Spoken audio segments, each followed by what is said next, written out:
Okay, now tell us about the earthquake. Harry? Well, it was the worst earthquake I was ever in. And What year was it?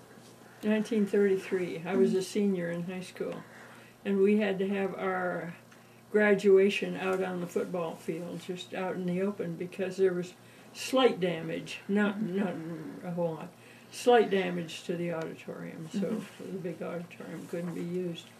But we got out in the backyard, and the clotheslines were there, and you would reach for one to have something to hold on to keep from falling down, and it would go away, and it would just move away from you, and you couldn't get it, and you reach for something over here at the other side, and then a second that was going, because it was a movement like this. It was a... That must have been so weird. Had you been in smaller ones before that? You have little ones all the time. Yeah. Because you hear dishes rattling in the cupboard, and there's absolutely nothing that could make them just rattle by themselves, but a tiny little small earthquake. little tremor. Yeah. You might have had a few that would shake you a little bit, shake. yeah. But nothing where the ground was moving. No. Yeah. This was, the ground was moving back and forth, back and forth. And it was supposed to have only taken 13 seconds or something like that, but it seemed much longer. Time can change. Yeah. Time really changes. Yeah. Yeah. And it was something you never forget. And I'm glad I was in it. I'm not sorry, because it was really something to experience. And my brother was in the bathroom, which was at the back of the house. He dashed right out the door, around, and shut off the electricity. Oh. Nobody told him to, but he knew. He just thought of it. And see, I was about 17, so he was 3 or 4 years older than that, and he knew that the logical thing to do was turn off the electricity. And he did. And we're glad he did. I don't know that it...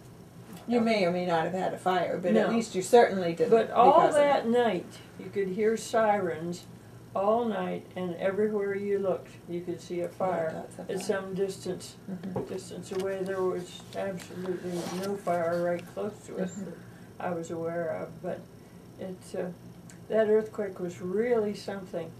It was the strength of it was something a little above 6, and maybe 6.3, something like that. That's my remembrance of it, and I can't swear that that's... What year was it, 33? Yeah, 33.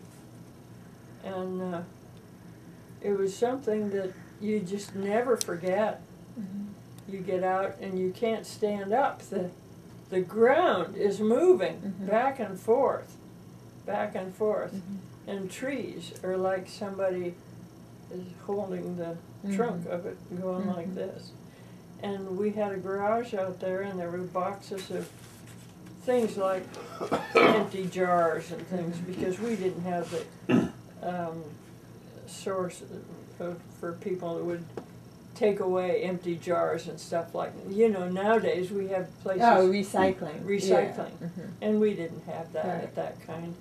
And there were boxes of jars crashing down to the floor. A lot of broken glass like that. Much broken glass in the middle of the garage. So it was something totally that you remember, you never forget. It was March 10th, 1933. March 10th.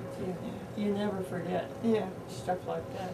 And it was a little after 6 o'clock in the morning. Or not in the morning, in the evening. Because we were at the supper table. Oh, right. We were sitting at the supper table, except Lawrence was in the bathroom, shaving and getting ready to go somewhere. And the rest of us we just dashed out that back door. And we found just the clotheslines that we could reach for, try to be able to stand up, because the ground was going back and forth with a real force. Yeah.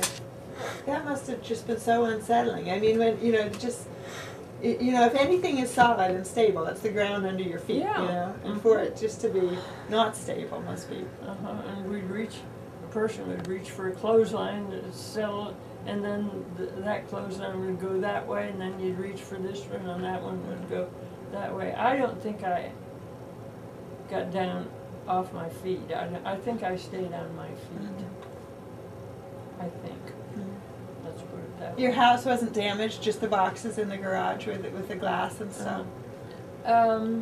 There probably was some damage to the house, But mine, I can't tell you what all it was. And that house had belonged to some bootlegger in years earlier, long before. It had a basement in it. It had a cellar. We never went down there. And my folks didn't keep things down in the cellar. Nobody went down. But it had been a bootlegger because some of the doors between the different parts of the houses, the top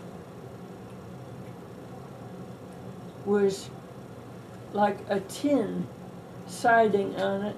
And if you could look at the top of that door, you could see spaces in there that were the shape of a bottle of some kind of liquor. Alcoholics. Yeah. Some sort of liquor. I remember we looked at those doors. The tops of the doors, half part of it was a tin with spaces inside where bottles could have been. Huh. And Interesting.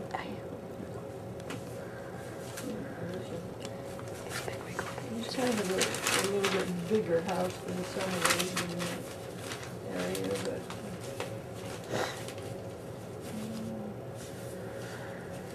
we found things about that. Bootleggers lived there sometime before. And where was that house? Was that in Hawthorne, or where was that? No, that was in what they call lately Firestone Park or something. Firestone Park? They called it Graham then. We went to the school was called Graham. Yeah. I can't say about. Is that Graham? Yeah, Graham. And I can't say whether it was Firestone Park then or All right. is just now, but they called it Graham before.